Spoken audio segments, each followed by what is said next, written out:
ভাই ছাগলটা আমি আল্লাহর নামে জবাই দিমু, এতিমখানা ছাত্রকে খাওয়ামু, আপনারও সওয়াব হইব আমারও সওয়াব হইব। 5,000 টাকা রাখেন। এতিমখানায় দিবেন? হ এটা তো সোয়াবের কাম। তাহলে ঠিক আছে, তাহলে দিমু আপনারে। কবে নিবেন? আজকে? হ আজকেই নিতাম। ওই শাইন ওই এদিকে আয়। ইসিরে কট খাই গেলাম গা। তুই কি টাকাটা দিবি না? তুই জানো সুদে কত টাকা বাইচা গেছে? ভাই একটু পেঁচে পড়ে গেছি তো, এই কারণে দিতে পারতাছি না। তোকে লেনদেন ভালো না, এই কারণেই তোকে সুদ দিতে চাই না।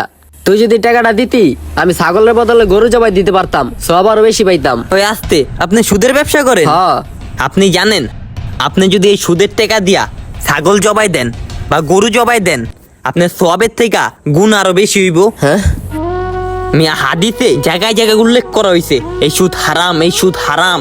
যে সুদ খায় এর উপর আল্লাহর রহমত আহে না। মিয়া সুদ খাওয়ার মায়ের সাথে জিনা করা সমান। এই সুদের টাকা দিয়া যদি